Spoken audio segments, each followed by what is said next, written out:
Skid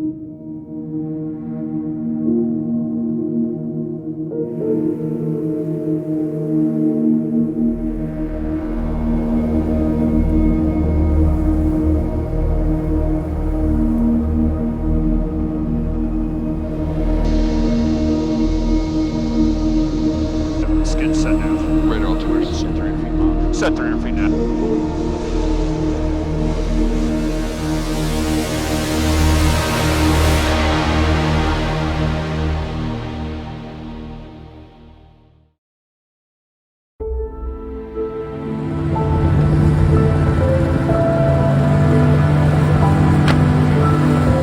So exercise Guerrier Nordique, GN, is a Canadian Arctic exercise.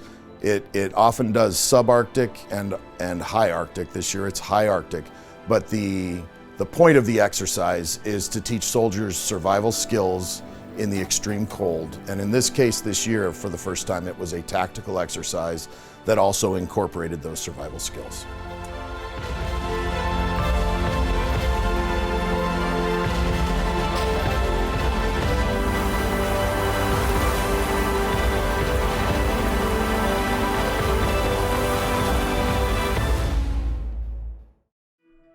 So currently we're in the training site of Lockhart Yates. It's a training site outside of Quebec City. It's home of the 2nd Canadian Division. So here is really where we come together as a U.S. entity to essentially go through training validation that the Canadian soldiers will be joining have also done. So when we do join the rest of the soldiers from across the 35th CBG and the 34th CBG, we're coming with a shared understanding of what it took to get there.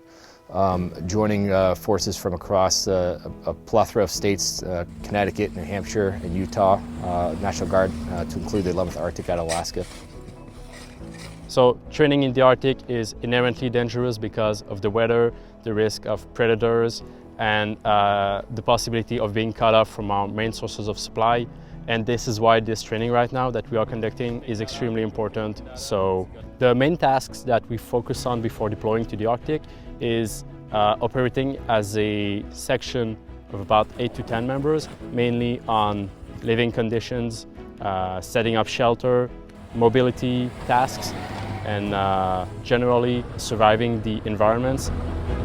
So this week, our Canadian mentor, he told us all about the snowmobiles that we'll be using up there, the heating systems, the cooking systems, how to set up and put down tents. We spent a decent amount of time on the snowmobiles getting used to driving those and recovering them when they get stuck, because it's kind of inevitable that that's going to happen. It was really useful to be able to get their perspective because they've obviously done this quite a bit.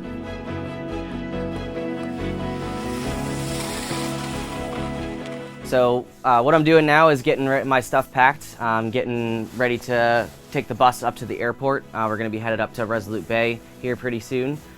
So we're going to be in Arctic tents while we're up there, so we need everything to be able to sleep directly on the snow.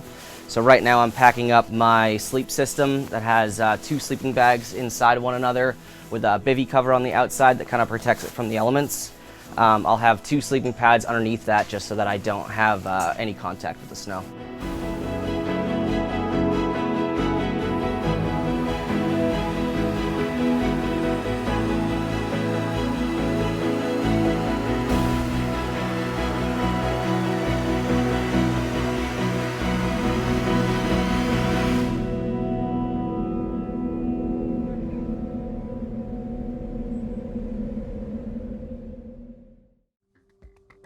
So where we are currently is what we call Resolute Bay.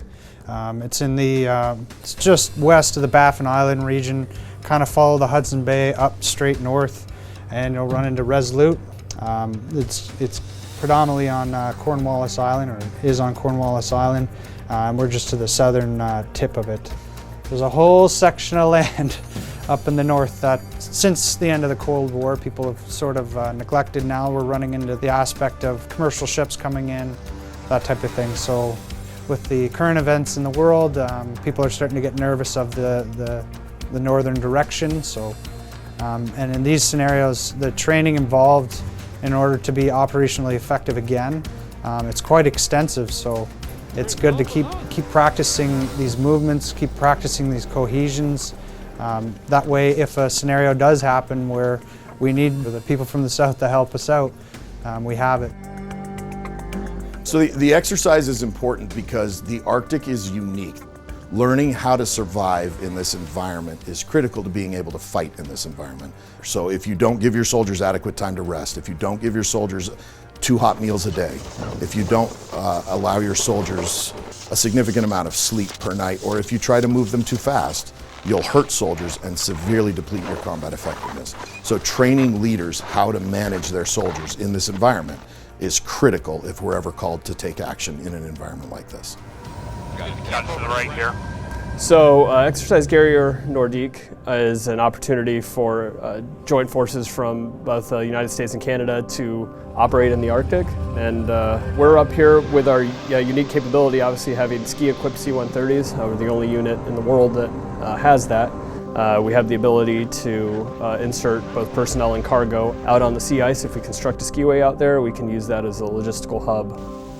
So for the first time ever, US and Canadian soldiers conducted a tactical insert on an ice skiway approximately 120 kilometers north of Resolute Bay. In years past, we've had to move those soldiers to those locations on snowmobiles. This is a historic achievement in our history, in the history of this exercise, and really in the history of the 109th Airlift Wing, because we were able to use a ski-enabled LC-130H to deliver an entire platoon and their kit onto the sea ice 120 miles away from the closest hardstand building.